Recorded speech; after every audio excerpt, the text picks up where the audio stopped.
Hello guys, welcome back to the channel. So for this deck tech preview for standard, we have another interesting build care of a team battle event which was held last July 31st, which is a team kind of uh, preview by Hareruya Japan. So these are the standard portion of that event, and this you can see in the link. We also included the Pioneer decks and Modern deck list for the top 4 finishers. So anyway, we're going back here while what's really interesting in this build is probably being a mono black aggro deck for the format, and given that it's a standard format, and we can also consider that this version is probably, we can say, as a tier 2 or maybe a tier 3 in terms of deck performance and ratings. But anyway, we're going to check the lineup, which was played by Ishikawa Keisuke for the team event in Hareruya, Japan. So the one drops are Champion of the Parish and Shaman Gast. So if you're recalling Champion of the Parish again, it's 1/1 for 1 zombie, where whenever a zombie enters the battlefield under your control, you put a counter on it, Champion of the Parish. And along with it is another one drop, which is also goes with the tribal theme of the zombie, Shambling Gast. So with dice, you can choose to have opponent control creature gets -1/-1, or you can have to create a share token, which you can use later on to ramp up to your big spells. So along with this one drops, we also have several cards that will go with the zombie theme. We have Jadar, Gokul, and Folia. It is a 1/2 cast 1/1 human wizard, but at the beginning of your end step, you control the creatures, so with Decay, you will create a 2/2 black zombie creature token with Decay.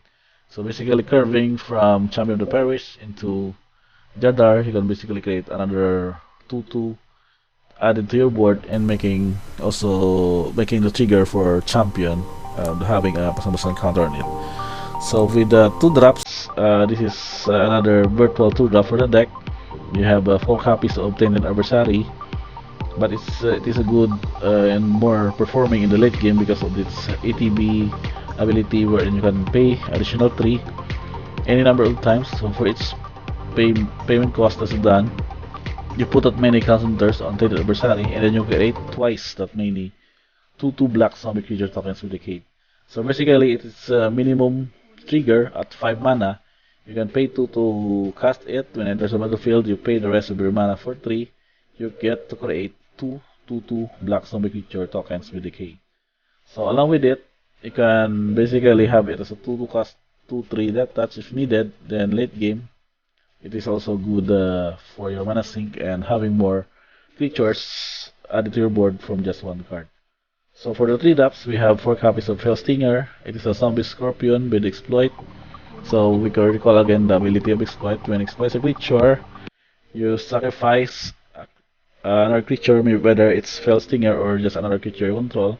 So if you do, target player draws 2 cards and loses 2 life. So basically you get yourself 2 cards at the most that you will need to draw more of your gas or your late game planeswalkers, or you can have opponent draw 2 cards and lose 2 life in the process if you really need to have a sort of a ending effect. For example, if he has already 2 life or 1 life or less, then you can make him lose 2 life and basically losing the game in the process as an effect. So 4 copies of this. It's also a good 3/2 since death touch. You can basically trade with large creatures of the opponents. And along with it, we have 3 copies of Headless Rider. It is a 3/2 cast 3/1. Whenever Headless Rider or another token zombie creature control dies, you can create 2/2 black zombie creature token. So basically, removals wherein it can basically replace itself whenever it dies. So along with it, we have several instances. As you can see, a few planeswalkers also added for the late game.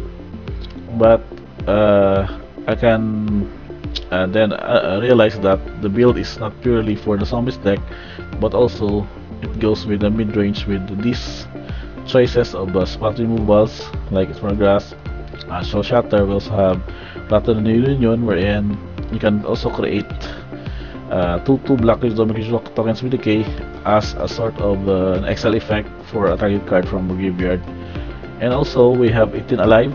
It is a 1-card sorcery as additional cost to cast the spell, sacrifice a creature, or pay 3-4, or I mean the 4 mana cost. You can basically exile a creature or planeswalker on the hard cast of this.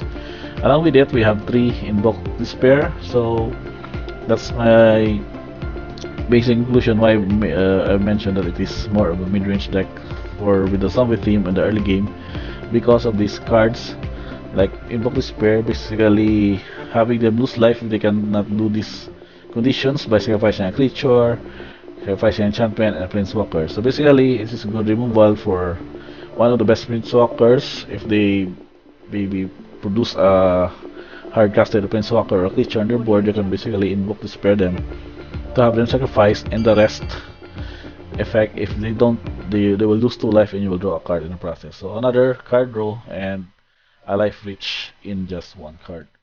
So Storm the Mirthless is a 4-drop for the planeswalker. Nothing to really explain here because of this processing, just having to produce tokens.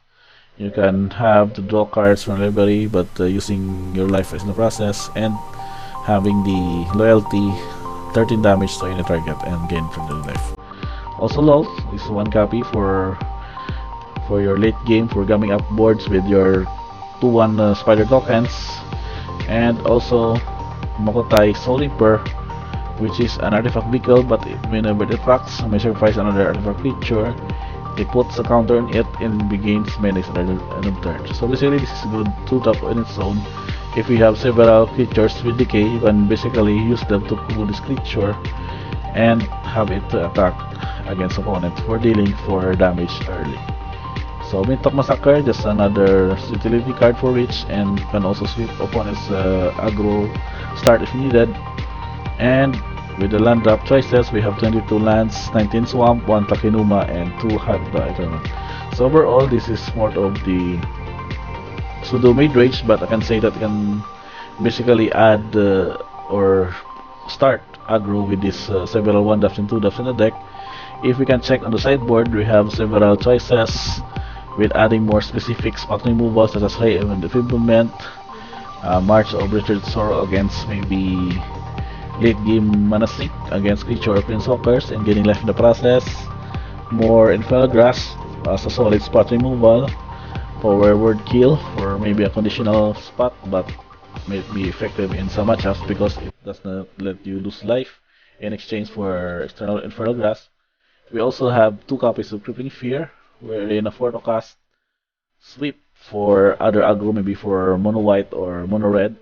As you choose a creature type, those creatures that aren't of the chosen type will get -3/-3 another turn.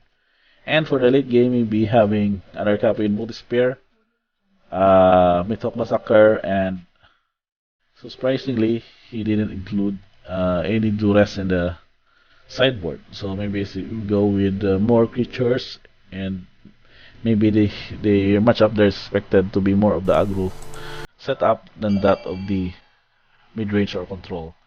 Given that you also have these option cards like Battle Peril, where you can destroy all creatures with mana value 2 or less if casted for only 3 mana cost. So Zubin Sweep, along with Creeping Fear, along with Mystic Massacre, it makes sure that an opponent's early aggression will be stopped with this build.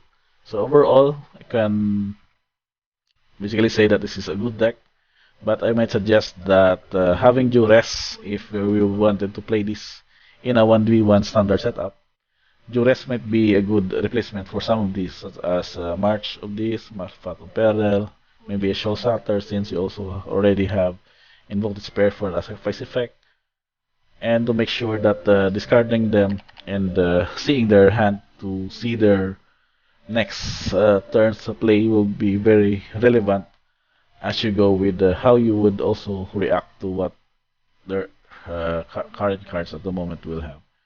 So that's about it. Monoback Aggro deck update from a team battle setup.